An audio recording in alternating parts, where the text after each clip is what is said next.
What's going on, everyone? This is Vance and this is my weekly show where I talk about everything that has happened in the past week. Actually, to talk about that, I know I haven't had the show the past 2 weeks, but with Thanksgiving and finals at my school happening, I just couldn't focus on the show to have it out weekly.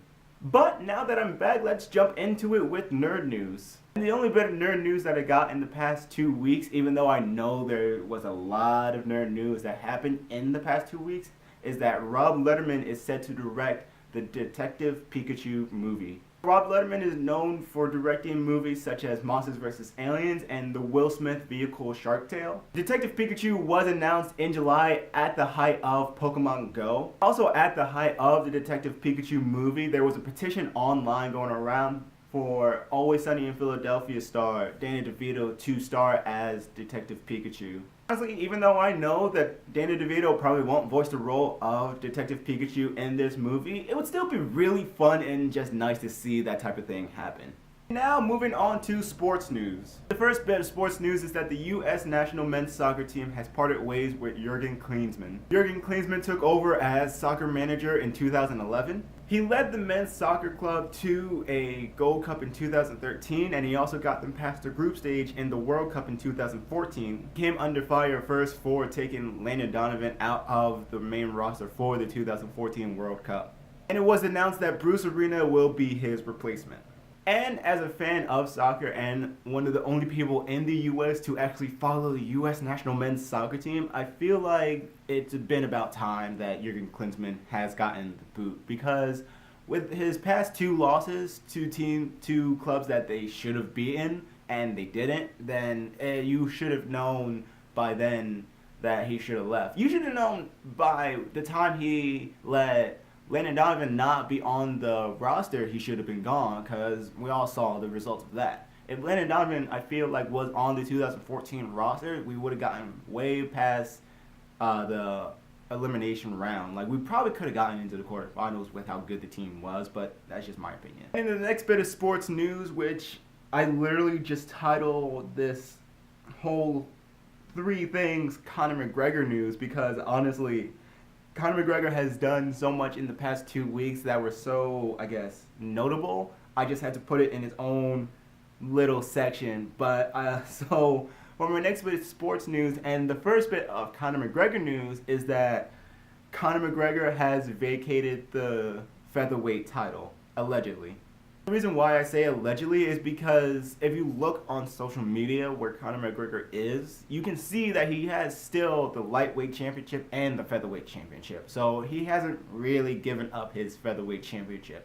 Conor McGregor won the lightweight title at UFC 205 in New York against Eddie Alvarez. He is the first person in the UFC to hold 2 different weight class title belts. The thing about that is that he never had a chance to defend his featherweight championship because his fights with Nick Diaz. At UFC 200, Jose Aldo won the interim featherweight championship from Frankie Edgar, and he will face the winner of the Max Holloway and Anthony Pettis featherweight fight at UFC 206 to unify the actual featherweight championship.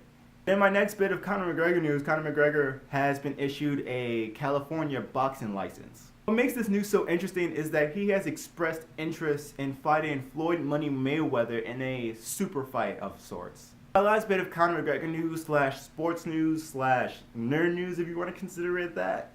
Conor McGregor has almost officially been casted in Game of Thrones for season 7. We don't know much about his role, but we know that it is a villainous role. And it comes in good timing too, because the new season of Game of Thrones isn't supposed to come out until summer of 2017, and Conor McGregor is not going to fight until May of 2017. Now moving on to entertainment news. And the only bit of entertainment news that I got, but the only reason why it's the only entertainment news that I got, is because I was going to talk about J.Cole's new album coming out, but by the time I'm filming this, the album has already came out and probably sold trillions of records. But the only entertainment news that I got is that Kodak Black has been released from jail on a $100,000 bond. The 19-year-old rapper is known for his songs such as No Flocking and Big Bang, and I'm not a huge fan, so I don't really know what else. One thing he was quoted in saying is that he is a better rapper than Tupac and Biggie. A 19-year-old Floridian rapper was sent to jail on sexual assault charges for forcing a girl to have sex with him in a Florence, South Carolina hotel. And I'm not a Kodak Black fan by any stretch of the imagination. I'm more of a Drake, J.Cole, Kendrick Lamar fan. But I know around Florida and around my campus and school that a lot of students were saying, "Oh, free Kodak Black, free Kodak Black," and I didn't understand why. Even I think DJ Khaled said free Kodak Black, but I never really understood why. But once I found out that he got in trouble for forcing a girl to have sex with him in a Florence, South Carolina hotel, that's sexual assault. You can't. The dude is 19, and it's not. And yeah, I guess he is an entertaining rapper. I guess I don't know, but if consent, that's all you like. Just ask. Don't just ask. That's all you have to do. Why is this?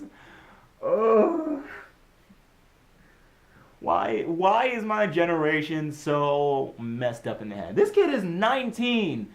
At 19, what was I doing at 19? I was a freshman at my school. At my school at 19. I wasn't. God, I just.